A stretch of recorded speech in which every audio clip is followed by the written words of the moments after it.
እስቲ ልብ በሉና አድምጡኝ። በዚህ ቅጽበት ስልኮ ላይ የመጣው መልእክት የፈተና ደጅ ቢሆንስ? በጾም ወቅት የሚቀሰቀስ የዝሙት እሳት ነፍስን የሚያቃጥል አቅሙ ምን ያህል ነው? ብዙዎቻችን ጾም ስንል ከምግብ መከልከልን ብቻ እናስባለን። ነገር ግን ትልቁ ጦርነት የሚካሄደው በሆዳችን ሳይሆን በልባችን ጓዳ ነው። ይህንን ርዕስ ያለ ምክንያት አላነሳነውም። ዛሬ በፋና መንፈሳዊ ሚዲያችን የምታደምጡት ወይንም የምናየው የአማኑኤልን ታሪክ ነው። ይህ ወጣት በአዲስ አበባ ቅዝቃዜ ውስጥ በሚነድ የስሜት እሳት የተፈተነ ወጣት ታሪክ ነው። ይህ ታሪክ የእኔ የእርሶና የብዙ ወጣቶች የዕለት ተዕለት ትግል ነጸብራቅ በመሆኑ በአብይ ጾም መግቢያ ሳምንት ላይ ይህንን ታሪክ ለማንሳት ወደናል። ለመሆኑ በጾም ወቅት ዝሙት ይቻላልን? ወይስ ይህ ጥያቄ ራሱ የጥፋት መጀመሪያ ነው? እስከ መጨረሻው አብራችሁን ቆዩ። ለዚህ ቻናል አዲስ ከሆናችሁ ላይክ፣ ሼር፣ ሰብስክራይብ ማድረግ እንዳትዘነጉ።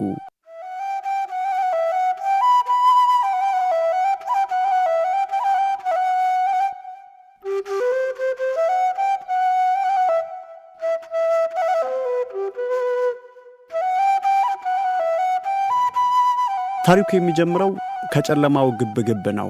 ሌሊቱ ቀዝቃዛ ነው። አዲስ አበባ በዝምታ ተውጣለች። ወረሃ የካቲት የአብይ ጾም የመጀመሪያ ሳምንት ላይ ነን። ሰማዩ በከዋክብት ተሞልቷል።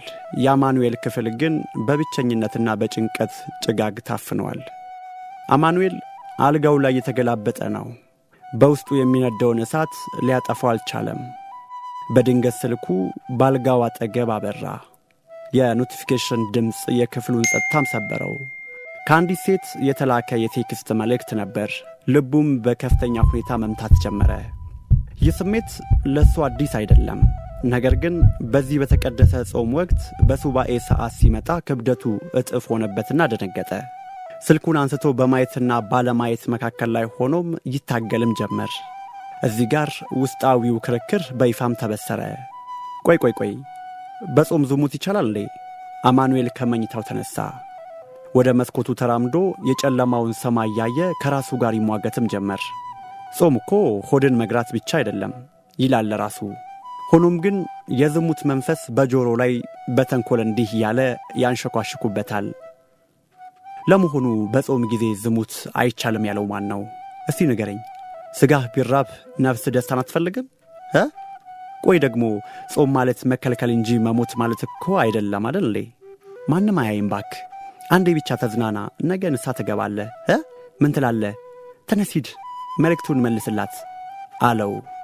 ይህ የተንኮለኛ ጥያቄ በብዙ የዘመናችን ወጣቶች አእምሮ ውስጥ በዚህ ጊዜ የሚመላለስ መርዝ ነው። አማኑኤል ይህንን መርዝ ለማርከስ ትላንት ቤተ ክርስቲያን የሰማውን ትምህርት ለማስታወስ ሞከረ። ጾም ማለት ሥጋን ለነፍስ ማስገዛት ነው። ምግብን እየከለከሉ ስሜትን መልቀቅ ቤቱን ዘግቶ መስኮቱን እንደ መክፈት ነው የሚለውን ትምህርት አስታወሰ።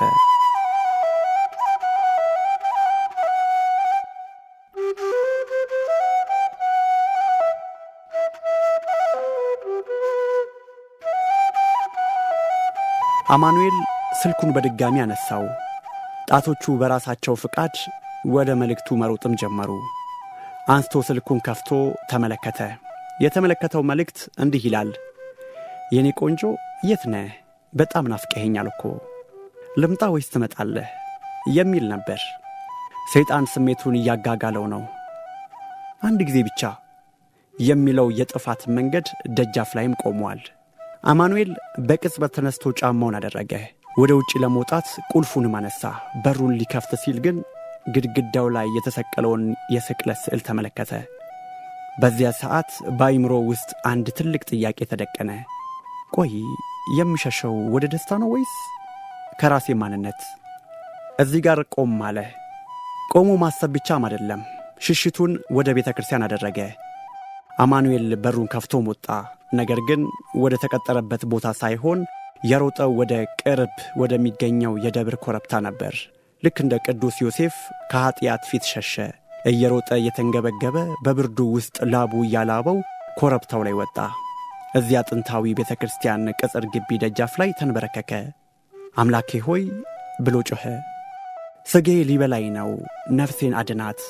አብይ ጾም ላይ ሆኜ በዝሙት ረክሼ አንተን ከመናፈቅ እንዳትለየኝ እርዳኝ እያለም አለቀሰ። በዚህ ሰዓት አንድ አረጋዊ መነኩሴ በዝግታ ወደሱ መጡ። አማኑኤል እያለቀሰ ያለበትን የትግል እሳትም ነገራቸው። አረጋዊው አባቱ በትከሻው ላይ እጃቸውን ጭነው እንዲህ አሉት፣ ልጄ ሆይ በዚህ ዘመን ስልካችሁ የፈተና በር ሆኗል አሉት። በጾም ዝሙት ይቻላል ወይ ለምትለው ጥያቄ መልሱ አይቻልም ብቻ አይደለም አይጠቅምም ጭምር ነው። ጾም የነፍስ ሰርግ ነው። በሰርግ ቤት ላይ ዝሙት የሰርጉን ድባብ እንደሚያረክስ ሁሉ አንተም በጾምህ ወቅት ስሜትህን ብታስቀድም የነፍስህን ሰርግ ትበትናለህ። ዝሙት ጊዜያዊ ረሃብን የሚቀሰቅስ ጨው እንደመጠጣት ነው። በጠጣኸው ቁጥር ደግሞ ትጠማለህ። አባቱ ቀጠሉ፣ ሽሽት ከሰዎች ሳይሆን ከራስ ክፉ ምኞት ይሁን። ዝሙትን ለማሸነፍ አትታገለው፣ ሽሸው። ሰይጣን የሚወጋህ በሐሳብህ ነው። አንተ ደግሞ በአምላክህ ሐሳብ ተሸሸግ አሉት። አማኑኤል ሌሊቱን በሙሉ በቤተ ክርስቲያኑ ቅጽር ግቢ ውስጥ በጸሎትና በንስሐ ማሳለፈ። ጎህ ሲቀድ የፀሐይ ጨረር ምድርን ሲነካት በውስጡ የነበረው የእሳት ቃጠሎ ጠፍቶ ነበር። በምትኩ ሰላም ነፈሰ። ስልኩን አወጣና ያችን የፈተና መስመር ብሎክ አደረገው። ይህ ትልቅ የድል እርምጃ ነበር። ጾም ማለት ሆድን መዝጋት ብቻ ሳይሆን ለጥፋት የተከፈቱ ዲጂታል በሮችን በሙሉ መቆለፍ መሆኑን ተረዳ።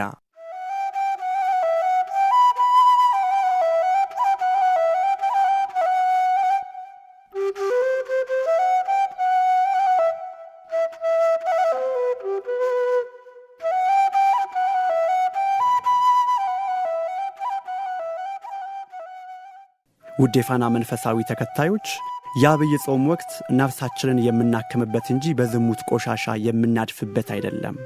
ቴክኖሎጂና ዘመናዊነት ኃጢአትን ቢያቀሉትም የእግዚአብሔር ሕግ ግን አሁንም ያው ነው። ዝሙት ይቻላል ወይ ለሚለው ጥያቄ መልሱ ነፍስን ለመግደል ከፈቀድካው፣ ክርስቶስን ለመምሰል ከናፈቀ ግን በጭራሽ ነው። መፍትሄው እስካላችሁ ፈተናው ሲመጣ አትከራከሩት፣ እንደ አማኑኤል ሽሹት። ከስልክ መልእክት ከማይጠቅም ወሬና ከክፉ ቦታዎች ራሳችሁንም አግልሉ። በዚህ ጾም ስጋችንን እንሰር፣ ነፍሳችንን ደግሞ እናንሳ።